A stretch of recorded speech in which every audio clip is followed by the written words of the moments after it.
የሁለት ሀገር ወቅታዊ ወጎችን አስቀድመን ታሪካችንን እንቀጥላለን።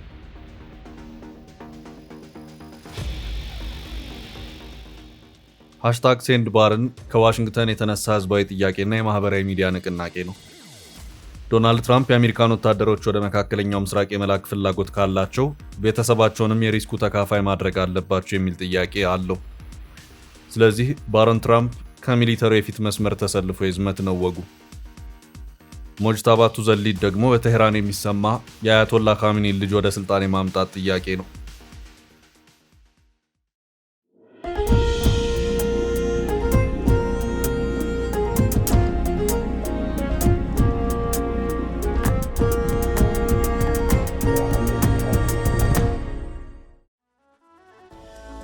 ሁለቱ ልጆች ምንም እንኳን በእድሜ ባይቀራረቡም በፖለቲካው ልምድ ባይመሳሰሉም የሁለት ፖለቲከኞች ልጆች ናቸውና ወደ መካከለኛው ምስራቅ እሳት እንዲገቡ በሁለት ቋንቋ በይፋ እየተጠየቁ ነው። ባረን ትራምፕ የ19 ዓመት ዕድሜ ያለው ወጣትና ከሜላኒያ ትራምፕ ያገኙት ብቸኛ ልጃቸው ነው። ይህ ታዳጊ ከሰሞኑ በመካከለኛው ምስራቅ ጦርነት እንደሚነሳ ከአባቱ መረጃ በማግኘቱ ከፍተኛ የነዳጅ ድርሻ ገዝቶ በአንድ ሌሊት የማይታመን ትርፍ አግኝቷል እየተባለ ይታማል። ምንም እንኳ ሐሜቱ ይፋዊ ማረጋገጫ ባይገኝለትም ሰፊ የአሜሪካ ሕዝብ ግን ትራምፕ አሜሪካውያንን ለእስራኤል እንዲዋጉ የሚያዙ ከሆነ ከልጃቸው የጀምሮ የሚል ጥያቄ ያነሳሉ። የሃሽታግ ሴንድ ባረን ዘመቻም በሁሉም የማህበራዊ ድረገጾች እንዲሁም draftbarentrump.com በተሰኘ ኢሜል አማካይነት እየጦፈ ይገኛል። የዌብሳይቱ ፈጣሪ ዓለም የፖለቲካ መሪዎች የሌሎች ልጆች ወደ ጦር አውድማ ከመላካቸው በፊት ልጆቻቸውን ከፊት እንዲያሰልፉ በመጠየቅ የሚታወቀው የሳውዝ ፓርክ ጸሐፊ ነው። የዘመቻው መነሻ ይህ ቢሆንም የትራምፕ ቤተሰብ በአሜሪካ ሚሊተሪ ውስጥ የማገልገል ታሪኩ ከተቋረጠ አያሌ ዓመታት ሆነውታል የሚሉ ተቺዎች ነገሩን አክርረውታል።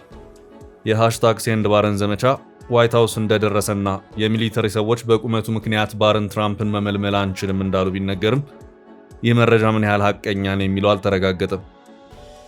ወደ ኢራን ስንመለስ የአያቶላ ካሚኒ ልጅ ከባረን ትራምፕ በተቃራኒው በሀገሪቱ አሴምብሊ ኦፍ ኤክስፐርትስ ምርጫ መሰረት አባታቸው ለተሰዉበት ወንበር ታጭተዋል።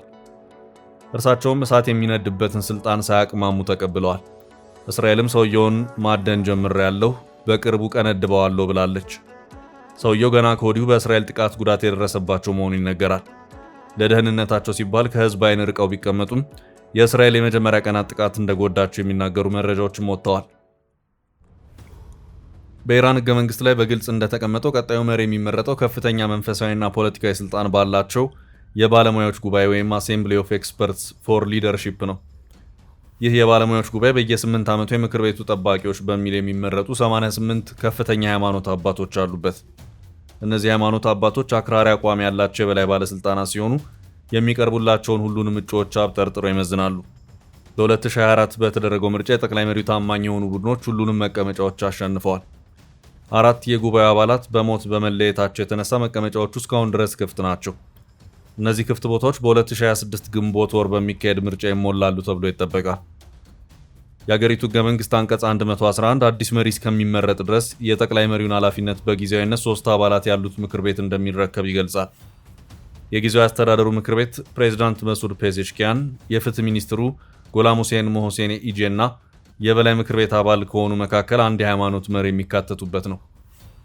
የጊዜያዊ አስተዳደሩ ሶስተኛ አባል የሚሰየመው ከፍተኛ ስልጣን ባለው በሳዴቅ አሞሊ ላሪጃን የሚመራ ከፍተኛ የግልግል ምክር ቤት ወይም ኤክስፒዲየንሲ ዲሰርመንት ካውንስል ነው። ይህ የግልግል ምክር ቤት የኢራን ከፍተኛ የስልጣን አካል በሆኑት መካከል አለመግባባት ሲከሰት ውሳኔ የሚሰጥ ሲሆን አባላቱም በበላይ መሪው የሚሾሙ ናቸው። በዚህ ስርዓት የተመረጡት አዲሱ መንፈሳዊ መሪ የአያቶላ ካሚኒ ልጅ ሞጅታባ ካሚኒ ናቸው። ኢራንና ተተኪው ፍሬው ያማረ ዘር እንዲበዛለት አባት ደስ ይለዋል ልጅ ሲወለድለት። ይህ አባትነትን ደስታ ከሚገልጡ አገራዊ ሙዚቃዎች መካከል አንዱ ነው። ምናልባት በኢራናውያን ልብ ውስጥ ከሰሞኑ የሚፈሰው ዜማ እንዲህ ያለ ትርጉም ያለው ሊሆን ይችላል። አባት ደስ ይላል። የአዲሱን መሪ መመረጥ ተከትሎ በቴህራን አደባባዮች ላይ ደስታ ሰልፎች ታይተዋል። በእርግጥ ተቃዋሚ የነበሩትስ የት ደረሱ? የሞጅታባ ሹመት አስደስቷቸዋል ወይስ ጉልቻ ቢቀያየር ወጥ አያጣፍጥም ሆኖባቸው ዝምታን መርጠዋል? ብቻ ቴህራን አደባባይ ወጥተው ያየናቸው በሞጅታባ ተተኪነት የተደሰቱ ሰዎችን ፈንጠዝያ ነው። በኢራናውያን ቋንቋ ፍሬው ያማረ ዘር ማለት የእስላማዊ አብዮቱ ጠባቂ፣ የወግ አጥባቂው ስርዓት ዋስና ጠበቃ መሆን የሚችል ልጅ ነው። የእስላማዊ አብዮቱ ጠበቃ የጥንታዊቷ ፐርሺያና የዘመናዊቷ ኢራን የሽግግር ዘመን መንፈሳዊ አባት የሆኑት አሊ ካሚኒ የ6 ልጆች አባት ነበሩ። ከ6ቱ 4ቱ ወንዶች ናቸው። 4ቱም ሲወለዱ በካሚኒ ልብ ውስጥ ይህ ዜማ በሰስ ሲደመጥ ይመስለኛል። ምክንያቱም ከ1980ዎቹ ጀምሮ የኢራንን ፖለቲካ ከፊት ለፊት እየሄደ የሚመራው የካሚኒ ፋሚሊ ሁሌም ተተኪ ይፈልጋል። ፍሬው ያማረ፣ ኪታቡን ያነበበ፣ ለእስላማዊ ስርዓቱ የተገዛና የመጣለትን ወግ ተቀብሎ የሚቀጥል ልጅ። ካሚኒ የሚለው ስም የአዘር ዝርያ ሲሆን የመጣው ከኢራን አዘርባጃን ከምትገኝ ካሚኔ ከተማ ነው። ሰውየውና ቤተሰባቸው ዝርያቸው የሚመዘዘው ከኢራን አዘርባጃንና የፐርሺያ ቅልቅል ነው። እንደ አውሮፓውያን አቆጣጠር ከ1989 ጀምሮ ኢራንን በመንፈሳዊ መሪነት ማዕረግ ጠቅልለው ሲገዙ ዛሬ ላይ ደርሰዋል። ዛሬ ደግሞ ሞጅታባ ካሚኒ ፍሬው ያማረ ዘር የተባለለት አዲሱ የዚህ ቤተሰብ ትውልድና የሹመት ሰንሰለቱ አስቀጣይ ነው። ሞጅታባ የተወለዱት በአውሮፓውያኑ መስከረም 8 ቀን 1969 በሰሜን ምስራቅ ማሻድ ከተማ ውስጥ ነው። ከአራት ወንድ ልጆች ውስጥ ለሚዲያውና ለተቀረው ዓለም ቀረብ ያሉት እሳቸው ቢሆኑም የአደባባይ ሰው ግን አይደሉም። እንደ ሌሎች በእርሳቸው የትምህርት ዕድሜ ደረጃ እንዳሉ ሰዎች በሃይማኖታዊ አደባባይ ጸሎቶች ሳይቀር አብዝተው አይታዩ። ነገር ግን ከሌሎች ወንድሞቻቸው አንጻር እርሳቸው ወትሮም የሚታወቁት ከአባታቸው ሰፊ ሃይማኖታዊ ልብስ ስር ሱክ ሱክ ሲሉ ነው። የአብዮታዊ ፓርቲውን ቀኖና፣ ቋንቋ እና የማስተዳደር ጥበብ በቅርብ ርቀት ሲያጠኑ ነው ያደጉት። በአላቪ ሁለተኛ ደረጃ ትምህርት ቤት እስላማዊ የሆነውንና ዘመናዊውን ትምህርት የእስላማዊ ሪፐብሊክ ከፍተኛ ባለስልጣናት ልጆች በሚማሩበትና በቴህራን በሚገኘው ዝነኛ ትምህርት ቤት ተምረዋል። በ17 ዓመት የታዳጊነት ዕድሜያቸውም ላይ ሀገራቸው ከኢራቅ ጋር ባደረገችው ጦርነት በመሳተፍ የሚሊተሪ አገልግሎት ሰጥተዋል። በዚህም ይሁን በሌላ በግልጽ በማይታወቅ ምክንያት ሰውየው የሃይማኖታዊ ትምህርታቸውን በወጣትነት ዕድሜያቸው ሳይከታተሉ ቀርተዋል።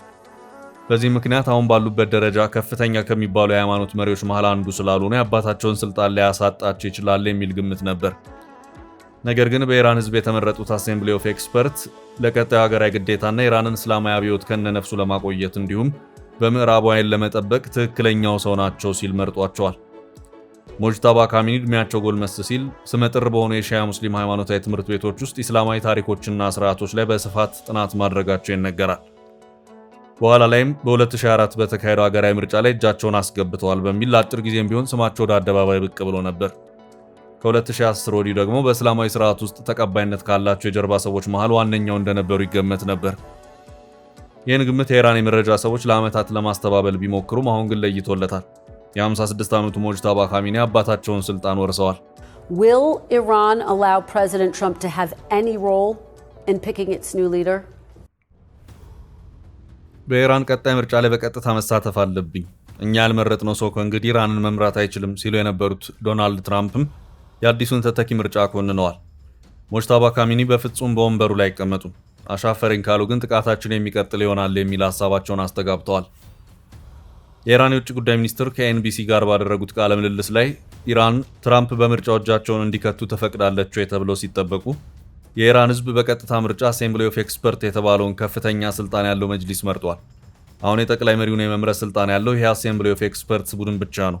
ማንም በኢራናውያን የግል ጉዳይ ጣልቃ እንዲገባ አንፈቅድም የሚል መልስ ሰጥተዋል። ጋዜጠኛዋ ሩሲያ በዚህ ጦርነት ላይ እየረዳቻችሁ ነው ወይ ብላ ላቀረበችላቸው ጥያቄም ሲመልሱ ኢራንና ሩሲያ የቆየ ቅርብ ወዳጅነት አለ፣ ይህ ወዳጅነት ወደፊትም ይቀጥላል ሲሉ መልሰው ሩሲያ ታቀርባለች ስለተባለ የመሳሪያ ድጋፍ ከመናገር ተቆጥበዋል።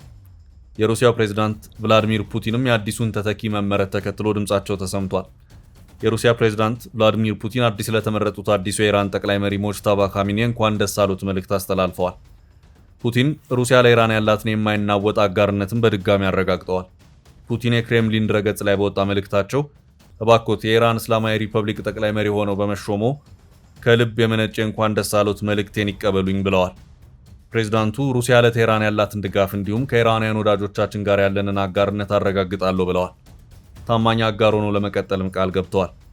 ኢራን በትጥቅ የታገዘ አመጻ እየተጋፈጠች ባለችበት በዚህ ጊዜ በተረከቡት ከፍተኛ ስልጣን የሚወስዱት እርምጃ ያለምንም ጥርጥር ትልቅ ድፍረትና ቁርጠኝነት ይጠይቃል ሲሉ ለአዲሱ ጠቅላይ መሪ መልእክትን አስተላልፈዋል። ፑቲን በመልእክታቸው የአባቶን ስራና ከፍተኛ መከራ የተደቀነበትን የኢራን ሕዝብ አንድነት በክብር እንደሚያስቀጥሉት ተማመናለሁም ብለዋል። ሱፕሪም ሊደር ፎር ዘ ኢስላሚክ ሪቮሉሽን ወይም የእስላማዊ መንግስቱ ጠቅላይ ገዢ ከሀገሪቱ ፕሬዝዳንት በላይ የሆነ የሁሉም ስልጣኖች ባለቤት የሆነ መሪ ነው። የታጠቀው ኃይል ወይም ሰራዊቱ፣ የፍትህ አካላት፣ የቴሌቪዥንና የራዲዮ ጣቢያዎች፣ ከፍተኛ የህግ አውጭና የሀገሪቱ ስርዓት ጠባቂ ተመራጮች ሁሉ የሚታዘዙት በሱፕሪም ሊደሩ ነው። በኢራን ህገ መንግስት መሰረት የበላይ መሪው የኢስላሚክ ሪፐብሊክ አጠቃላይ ፖሊሲዎችን፣ የህግ አውጪውን፣ የፍትህ አካላትንና አስፈጻሚ አካላትን ሁሉ ይቆጣጠራል። በኢኮኖሚ፣ በአካባቢ ጥበቃ፣ በውጭ ጉዳይ ፖሊሲ፣ በትምህርት፣ በብሔራዊ እቅድና ሌሎች የኢራን የአስተዳደር ጉዳዮች ላይ አማራጮችን ተቀብሎ የመጨረሻ ውሳኔዎችን የመስጠት ስልጣን የበላይ መሪው ነው። ይህ መረጃ በመዘጋጀት ላይ ሳለ የተፈጠሩ አዳዲስ ክስተቶች። ዶናልድ ትራምፕ ከኢራን ጋር የሚደረገው ጦርነት በቅርቡ ሊጠናቀቅ እንደሚችል ጠቁሞ ለቢቢሲ የአሜሪካ ሚዲያ አጋር ሲቢኤስ ኒውስ ጦርነቱ በአብዛኛው በጣም እየተጠናቀቀ ነው ብዬ አስባለሁ ብለዋል። አሜሪካ ከተያዘለት ጊዜ በጣም ቀድማለች በማለት ኢራን የባህር ኃይል፣ የመገናኛ አገልግሎት፣ የአየር ኃይል የላትም ሲሉ አክለዋል። ሚሳይሎቻቸውን ብትንትናቸው ወጥተዋል ብለዋል። ትራምፕ ጦርነቱ በቅርቡ ሊጠናቀቅ ይችላል ብለው ያስቡ እንደሆን ተጠይቀው በአእምሮዬ ውስጥ ያለው ማጠናቀቅ የሚለው ነው በማለት መልሰዋል። ዋይት ሃውስ ቀደም ሲል 10 ቀን የሞላው የመካከለኛው ምስራቅ ጦርነት ከአንድ ወር በላይ ሊቆይ እንደሚችል ማመላከቱ ይታወቃል። የኢራን አብዮታዊ ዘብ በበኩሉ የአሜሪካው ፕሬዝዳንት ዶናልድ ትራምፕ ጦርነቱ በቅርብ ያበቃል ሲሉ ለሰጡት አስተያየት ምላሽ ሰጥቷል። አብዮታዊ ዘቡ በመግለጫ የጦርነቱን ፍጻሜ እንወስናለን በማለት መካከለኛው ምስራቅ ከተጀመረ 11ኛ ቀኑ ላይ የሚገኘውን ጦርነት የሚያበቃበትን ሁኔታ የምትወስነው ቴህራን መሆኗን ገልጿል። አብዮታዊ ዘቡ የእስራኤልና አሜሪካ ጥቃት የሚቀጥል ከሆነ 1 ሊትር ነዳጅ ከቀጠናው እንዲወጣ ቴህራን አትፈቅድም ሲል በመግለጫው ማስጠንቀቁን ሮይተርስ ዘግቧል። በሆርሙዝ የባህር ሰርጥ ላይ ያለው ጥረት ከተባባሰ ወዲህ የዓለም የነዳጅ ዘይት ዋጋ መዋዠቅ አሳይቷል። የዓለም 1/5 ነዳጅ የሚተላለፍበት የሆርሙዝ ሰርጥ በዓለም አቀፍ የነዳጅ ገበያ ላይ ከፍተኛ ተጽዕኖ ይፈጥራል። ይህንንም ተከትሎ ፕሬዝዳንት ትራምፕ ኢራን በሆርሙዝ የባህር ሰርጥ ላይ የሚካሄደውን የመርከብ ጉዞ ብታስተጓጉል ከባድ ጥቃት እንደሚጠብቃት አስጠንቅቀዋል። ትራምፕ በኦንላይን ባወጡት መግለጫ ኢራን በሆርሙዝ የባህር ሰርጥ የሚጓጓዘውን የነዳጅ ፍሰት የሚያስቆም ማንኛውንም ነገር ብታደርግ እስካሁን ከተጎዳቸው በላይ በዩናይትድ ስቴትስ 20 እጥፍ ከባድ ጥቃት ይደርስባታል ብለዋል። ወደ 20 በመቶ የሚሆነው የዓለም የነዳጅ ዘይት በባህረ ሰላጤ ውስጥ የሚያልፍ ሲሆን ጦርነቱም የባህር ላይ እንቅስቃሴውን በእጅጉ ቀንሶታል። የዓለም የነዳጅ ዋጋም ከፍ ብሏል። በተጨማሪም ኢራን እንደ ሀገር ዳግም መገንባት ፈጽሞ የማትችላቸውንና በቀላሉ ሊጠፉ የሚችሉ ኢላማዎችን እንመታለን። ሞት፣ እሳትና ቁጣ በላያቸው ላይ ይወርዳል። ግን ይህ እንዳይሆን ተስፋ አደርጋለሁም ጸልያለሁም ሲሉ ዝተዋል። ውድ የፈታ ዴይሊ ቤተኞች በቀጣይ የሚደርሱንን መረጃዎች እየቃረምን በጊዜው እናደርሳቸዋለን። ቤተሰቡን ናችሁ ጠብቁን።